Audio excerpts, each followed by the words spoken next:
right, hello wine drinking people. Time for more of what I've had to drink yesterday, and this job just keeps getting better, man. When you have our friends from Ornellaia walking in the back door, you know it's not going to be a bad day. This is one of the marquee Bordeaux-style blends made anywhere in the world. Just so happens to be in Tuscany, created in 1987, and well, Michel Rolland was in on that, and you had the Antinori family originally involved, Lodovico Antinori, and today it's owned by the Frescobaldi family, and sold off and still brought into this country by our friends at Folio Imports, the Mondavi family, involved in the importing of this wine. But one of the marquee estates in Tuscany, and this is a property that's out on the coast in Bolgheri. These guys produce some incredible Bordeaux-style blends. We've done a tasting with almost every vintage of Ornellaia on the table, and let me tell you, I mean, all of the vintages have been outstanding. The newest release, the 2011, may be the best yet released, and that's what Axel Heinz, our winemaker here, thinks, because he put a special gold label on just one of the bottles in the 6-bottle case. I can imagine there's going to be a mad scurry for these in the aftermarket. I just want the one labeled with the gold label. It's the same wine as all the other ones, but just one for the uniqueness of this vintage. In each 6-pack comes with a gold label. All right, can we put them all with a gold label? All right, we started out with a Poggio Alle Gazze, which is the Sauvignon Blanc, and this is a vineyard that was planted in 1980, and it was grafted over in 1999 to Cabernet Sauvignon and Merlot, but 1,000 of the vines did not take the graft. I never heard of this. And he said when the grape vine is so strong toward the Sauvignon Blanc varietal, you know, it will not take the graft. And I've never heard of this before, but I guess it had a strong DNA for Sauvignon Blanc, those vines, and they produce incredibly intense Sauvignon Blanc now. So this wine was reintroduced in the 2010 vintage to the market.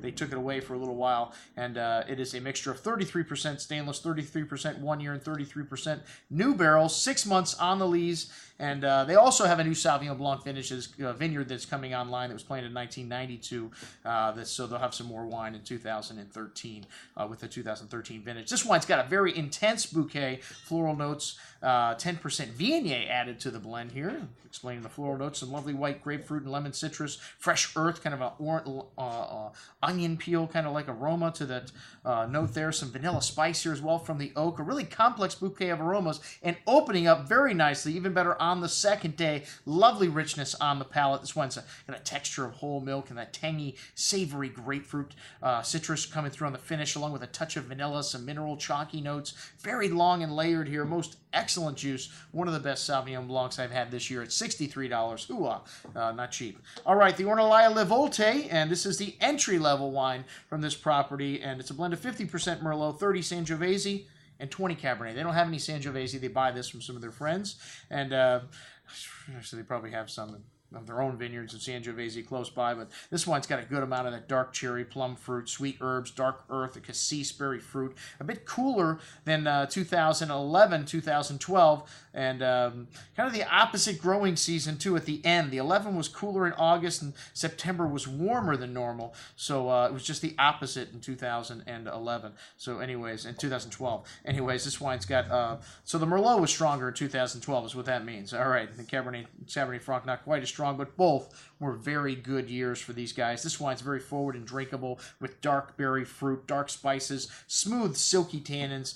A bit more than just a crowd pleaser. This wine gives you a taste of this region at a very affordable price. Very good stuff at $32.75. All right, the second wine, La Serre Nuove, which this is a blend of 45% Merlot, 41 Cab, 5 Cab Franc, and it's made in about the same quantity as Ornellaia. The first vintage was 97, so the production of Ornellaia before that was about 24,000 cases. It went down to 12,000 cases, and well, the difference there was they now make a second wine, so about equal amounts of each, depending on the vintage, but it just goes to show you the selection process now for Ornellaia. The top wine is much stricter, and all of the grapevines on the property are farmed the same way. They're trying to make Ornellaia with every single grape that they produce, but only about half of the vineyard makes it into the Ornellaia, the top blend in any given vintage. So this wine on the nose has got a good amount of dark earth, spice, sweet tobacco, fine herbs, the kernel currant, plum, cassis, berry, fruit.